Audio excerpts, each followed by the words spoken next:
So in a K-3 building, literacy is probably the foundation of everything we do. And we try really hard to make sure we hit all 5 essential components of reading. And what I mean by that is kids at this young age need something called phonemic awareness. And that's really just hearing sounds. If you're thinking about it, it's like old time rhyming, nursery rhymes. Those things are still important because it helps children understand our language and the sounds.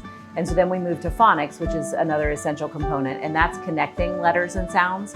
Here at Stevenson, we use Fundations, which is a phonics program and a spelling program. So it teaches kids about the alphabetic principle, being able to know what letters and sounds match and how those go together to make words. And then we teach them rules that help them understand how to spell words correctly and how to decode words or break words apart when they're learning to read.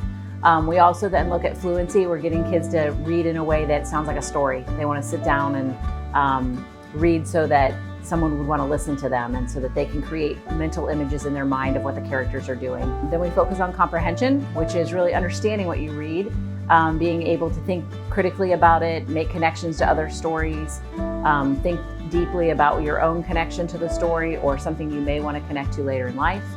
And then vocabulary is another huge piece. And we don't just do that in reading groups, we do that across the curriculum in science and social studies and math. Building that vocabulary makes it stronger for kids to be able to read harder text as they get older. And we make all those things happen at once. So if you want to think about what that looks like in a day, kids have a phonics phonemic awareness time. That's what we call Fundations. And then they have a guided reading workshop time. And during that time, small groups of kids are actually reading leveled text with their teachers.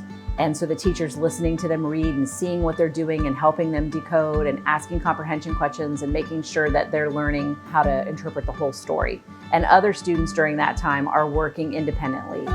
They're either writing or reading to a buddy or working on Lexia or working on a project that they have going on.